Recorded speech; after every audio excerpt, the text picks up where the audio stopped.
नमस्कार मंडळी, आज आपण करणार आहोत खुसखुशीत अशा कोथिंबीरच्या वड्या। मार्केटमधून कोथिंबीर आणली, साफ करून घेतली, बारीक चिरून घेतली, धुवून घेतली बरं का। आणि एका मिक्सरच्या भांड्यामध्ये आलं, लसूण, मिरची आणि थोडंसं जिरं वाटून घेतलं आणि हे वाटण कापलेल्या कोथिंबीरमध्ये घालून घेऊया।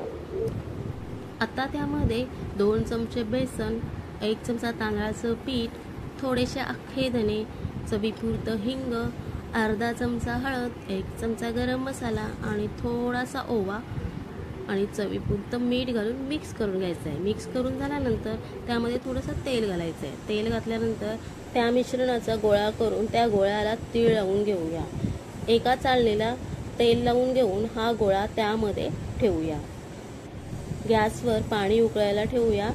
पाणी उकळलं की त्यामध्ये ही चाळण ठेवून 15 ते 20 मिनिटं वाफवून घेऊया।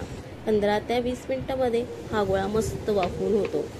सुरी कापताना जर पीठ लागलं तर गोळा व्यवस्थित वाफवलेला नाही हे समजून घ्यायचं। तर तुम्ही बघू शकताय किती छान अशा वड्या कापून झालेल्या आहेत। छानसा सोनेरी रंग येईपर्यंत वड्या फ्राय करून घ्यायच्यात आणि अशा प्रकारे मंडळी आपल्या खुसखुशीत अशा कोथिंबीरच्या वड्या तयार झालेल्या आहेत। एन्जॉय। धन्यवाद।